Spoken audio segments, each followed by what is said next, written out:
दोस्तों, जय श्री कृष्णा। आपने तीसरे अध्याय का कथा सुना ही होगा। आज भाद्रपद माह के चौथे दिन की कथा लेकर आए हैं। इस कथा से हमें बहुत अच्छी सीख मिलने वाली है। भाद्रपद का चौथा दिन स्वर्गलोक में आज कुछ विशेष था। कमल के पुष्पों से सजी झील में असंख्य हंस तैर रहे थे।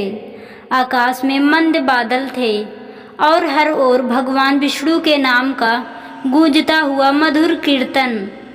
नारद मुनि पिछले दिन ब्रह्मा जी से मिला संदेश हृदय में लिए इस बार वैकुंठ लोक की ओर बढ़ रहे थे। उनके मन में एक नया प्रश्न था। भाद्रपद के चौथे दिन का महत्व क्या है और क्या यह भी सेवा और भक्ति से जुड़ा है या इसमें कोई और रहस्य है।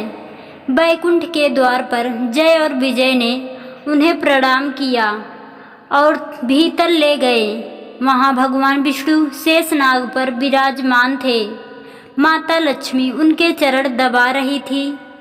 चारों ओर देवगण और ऋषि उनके दर्शन कर आनंदित हो रहे थे।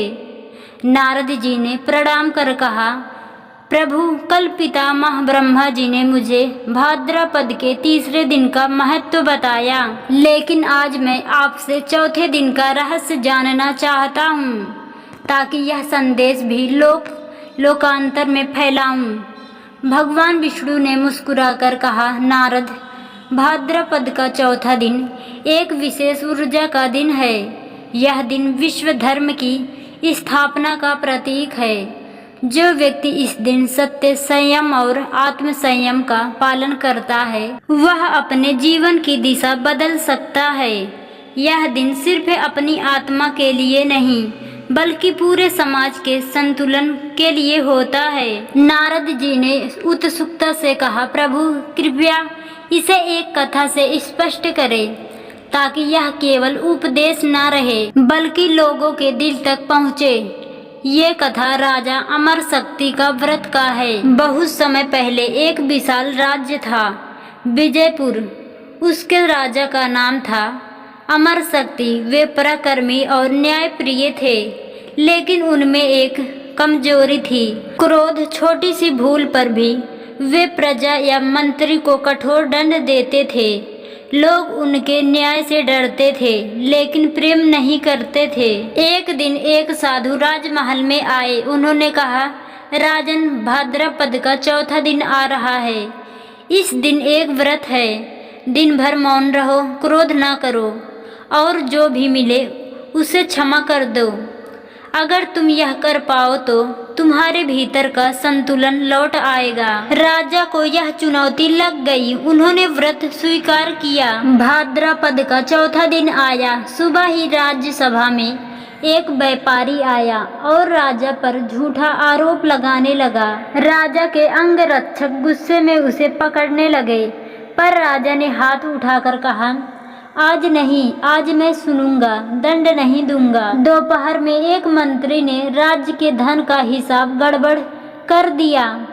यह राजा के लिए सबसे बड़ा अपमान था, लेकिन उन्होंने मौन साधे रखा और मन में कहा, आज मैं सहन करूंगा। शाम को एक सैनिक ने दरबार में गलती से राजा की तलवार गिरा दी।